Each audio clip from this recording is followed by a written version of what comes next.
Guys हम करने वाले हैं क्लास 8 का जो आपका साइंस है और ये आपका वर्मा टोडी से मैं इसीलिए बता रही हूँ क्योंकि ये जेक द्वारा भेजा गया है।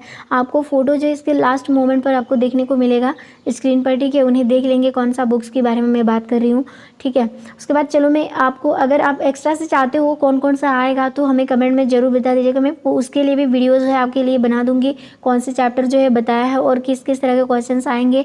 अगर आपको PDF भी चाहिए ऑल सब्जेक्ट्स का तो टेलीग्राम ग्रुप को ज़रूर जोड़ना एंड अपने दोस्तों को ज़रूर शेयर करना। सो आज हम पढ़ने वाले हैं चैप्टर नंबर 16 और ये साइंस है जो वायु एवं जल प्रदूषण के बारे में। यहाँ से जितने भी इंपॉर्टेंट क्वेश्चन है वो सारे क्वेश्चन इस वीडियो में कवर हो जाएंगे जो आपके एग्जाम में डायरेक्ट आपको पूछा जा सकता है, ओके। और वीडियो अगर आपके लिए हेल्पफुल लगे तो प्लीज़ चैनल को सब्सक्राइब करना और डिस्क्रिप्शन बॉक्स को जरूर चेक करना क्योंकि वहाँ पे प्लेलिस्ट यानी मॉडल से संबंधित या चैप्टर वाइज संबंधित हर सब्जेक्ट का आपको बताया गया है।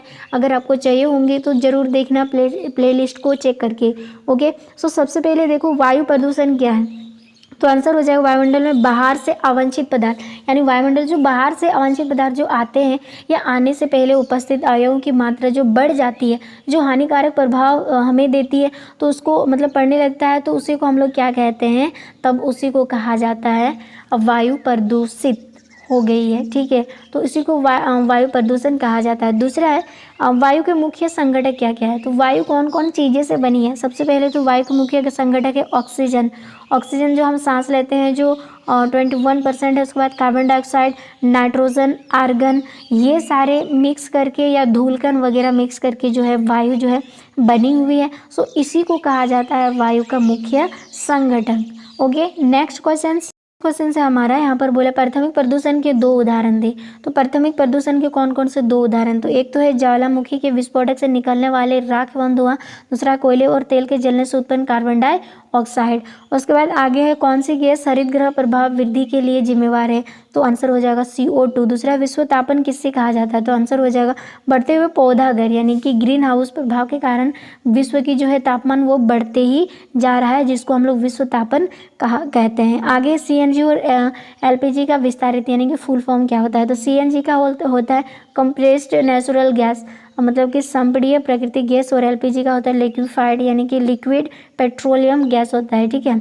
आगे एरोसोल क्या है, तो एरोसोल वायुमंडल में निलंबित यानी कि सूक्ष्म ठोस या तरल कण को मतलब बादल को एरोसोल कहा जाता है। दूसरा है जो 2 मार्क्स में आपको पूछा जा सकता है, इसका क्वेश्चन से पेयजल के अशुद्ध होने के क्या क्या परेशानियां हो सकती है। अगर पीने का जल मतलब कि जो जल है यानी पानी है वो अशुद्ध हो जाएगा तो हमें क्या क्या परेशानियों का सामना करना पड़ेगा, तो आंसर हो जाएगा पेयजल के अशुद्ध होने से प्राणियों के लिए तरह तरह की परेशानियां उत्पन्न हो सकती है, जैसे हेपेटाइटिस, गले की बीमारियां, पचन तंत्र बीमारियां, त्वचा तथा नेत्र के रोग इत्यादि हमें इसके कारण से होती है।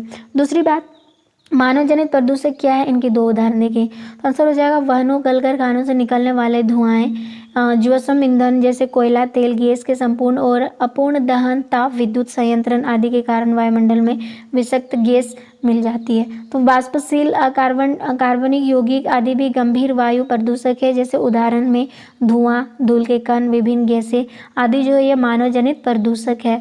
आगे यहाँ पर दिया है कार्बन मोनो यानी कि मोनोऑक्साइड गैस क्यों नुकसानदेह होता है, तो आंसर हो जाएगा कार्बन मोनोऑक्साइड एक विषैल गैस है क्योंकि ये जो श्वास के द्वारा शरीर में पहुंचती है या रक्त में ऑक्सीजन ढोने की क्षमता को कम कर देती है, तो इसीलिए कार्बन मोनोऑक्साइड जो है ये शरीर के लिए बहुत यानी कि बहुत ही ज़्यादा नुकसानदेह है। तो यह रक्त में ऑक्सीजन ढोने की क्षमता को पूरी तरह से कम करती है और ऑक्सीजन की कमी शरीर के लिए घातक हो सकती है यानी कि प्राण ले सकता है, ठीक है। तो अधिक मात्रा में कार्बन मोनोऑक्साइड को ग्रहण करने से मनुष्य की मृत्यु भी हो सकती है, इसीलिए कार्बन मोनोऑक्साइड को ज़्यादा मात्रा में ग्रहण यानी कि प्रयोग ना करें। दूसरा है विश्व तापन क्यों हो रहा है, इससे क्या हानियाँ हो रही हैं, तो आंसर हो जाएगा कार्बन डाइऑक्साइड के निरंतर जो वृद्धि हो रहा है वो पौधागर प्रभाव या विश्व तापन में वृद्धि हो रही है। इसके कारण ध्रुवीय हिमखंडों का पिघलना, समुद्र के जल का स्तर में वृद्धि, जलवायु परिवर्तन आदि समस्याएं इससे उत्पन्न होती है, तो यही सब हानियाँ होंगी। दूसरी है यहाँ पर 5 नंबर इसमें ओजोन परत के क्षय से क्या नुकसान हो सकता है, तो आंसर हो जाएगा ओजोन परत के क्षय से मनुष्य में त्वचा कैंसर, मोतियाबिंद आदि रोग जो है उत्पन्न होते हैं। इससे प्रकाश संश्लेषण की प्रक्रिया भी बुरी तरह से प्रभावित हो जाती है।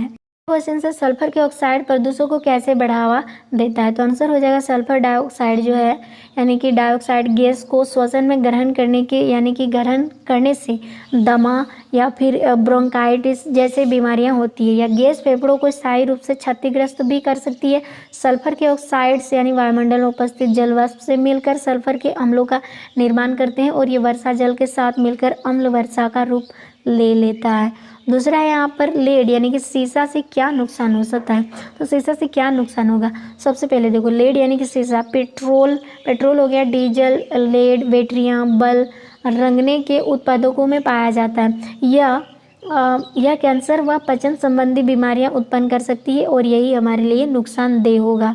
आगे है जल प्रदूषण क्या है? जल प्रदूषण के कौन कौन से स्रोत हैं? तो जल में अवांछित जैविक या अजैविक पदार्थों के मिलने के कारण इसकी गुणवत्ता में गिरावट आने को जल प्रदूषण कहा जाता है।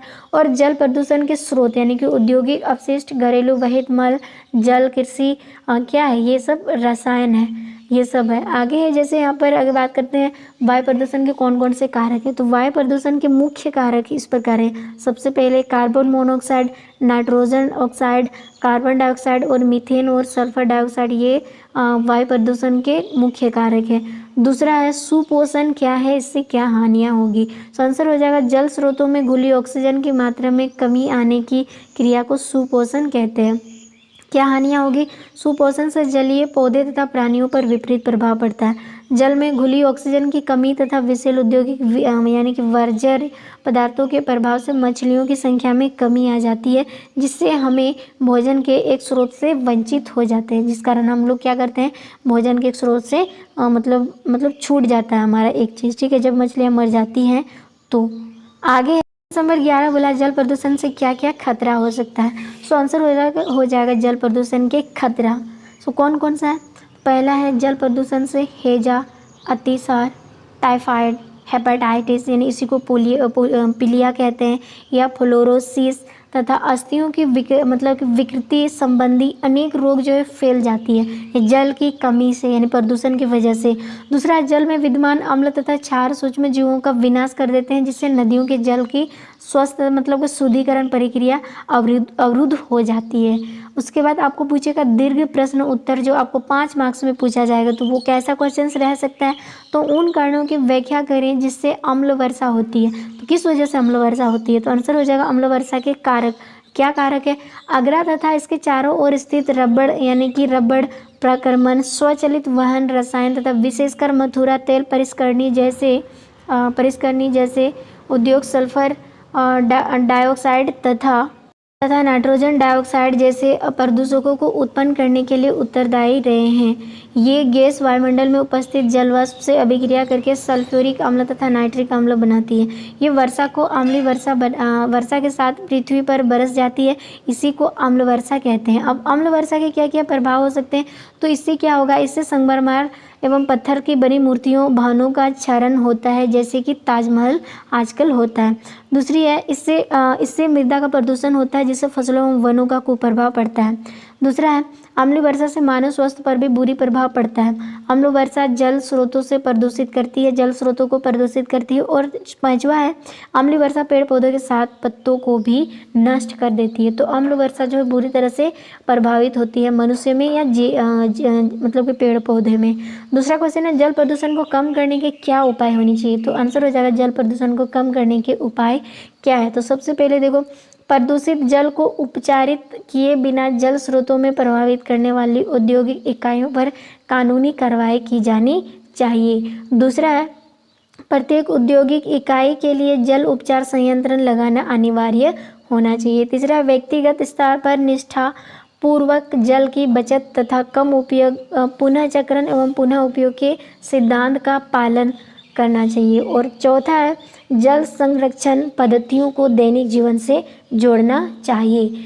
उसके बाद आपको पूछा जाएगा 3rd नंबर में, यानी कि ये क्वेश्चंस आपको याद रखना, जो मैं आपको लॉन्ग क्वेश्चन जो बता रही हूँ ये 5 मार्क्स का है और एक क्वेश्चन आपको जरूर देखने को मिलेगा। यहाँ पर है वायु प्रदूषण को कम करने के लिए क्या क्या उपाय किए जा सकते हैं? तो आंसर हो जाएगा वायु प्रदूषण को कम कैसे नियंत्रित किया जा सकता है? तो आंसर हो जाएगा वायु प्रदूषण को कम करने के लिए, यानी कि या तो क्वेश्चन आपको ऐसे पूछेगा या तो ऐसे पूछा जाएगा। तो इसके उपाय हैं। सबसे पहले उपाय क्या है? कि घरेलू ईंधन के रूप में कोयले तथा लकड़ी का प्रयोग कम से कम करना चाहिए, इसकी जगह गोबर गैस तथा एलपीजी गैस का प्रयोग करना चाहिए। दूसरी है स्वचालित वाहनों में शीशा रहित तथा सल्फर रहित पेट्रोल का उपयोग करना चाहिए। तीसरा है स्वचालित वाहनों के इंजन की नियमित देखभाल करनी चाहिए ताकि कम से कम प्रदूषक उत्सर्जित हो। चौथा है कार पूल का इस्तेमाल करना चाहिए। सार्वजनिक वाहनों का आधिकारिक प्रयोग करना प्रदूषण को कम कर सकता है। पांचवा है साइकिल ई रिक्शा का उपयोग बढ़ाना चाहिए। पांचवा है वृहद पैमाने पर वृक्ष रोपण यानी कि पौधे रोपण करना चाहिए। वृक्ष कार्बन डाइऑक्साइड के बहुत बड़े शोषक है। और सातवां है कल कारखानों की यानी कि विमानियों की ऊंचाई अधिक होनी चाहिए, इससे आसपास के स्थानों में प्रदूषक गैसों में कमी होगी। और आठवीं है कल कारखाना को आबादी से दूर स्थापित किया जाना चाहिए। ये सबसे ज़्यादा इम्पोर्टेंट चीज़ें हैं। आप चाहो तो इससे आगे भी लिख सकते हो और जितना मैंने बताया उतना भी लिखोगी तो भी चलेगा। अगर आपको इससे आसान भी करना है जैसे पटाखों का बहिष्कार करना चाहिए, ऊर्जा के गैर परंपरागत स्रोत जैसे सौर ऊर्जा, पवन ऊर्जा, जल ऊर्जा का ज़्यादा उपयोग करना चाहिए, आगमन में बाधा डालने वाले पार्किंग से बचाना चाहिए। ये सब आप आगे लिख सकते हो। अपने मित्र या रिश्तेदार को धूम्रपान से रोकना चाहिए। उसके बाद नेक्स्ट क्वेश्चन आपको क्या पूछा सकता है। देखिए यहाँ पर आपको बहुत लंबा लंबा आंसर देखने को मिल रहा है, लेकिन मैं आपको बताऊंगी आपको इतना लंबा क्वेश्चन आंसर लिखने की ज़रूरत नहीं है। अगर आपको नहीं भी याद होता है तो मैं यहाँ पर आपको जो पढ़ा रही हूँ थोड़ा बहुत तो आपको याद होगा ना।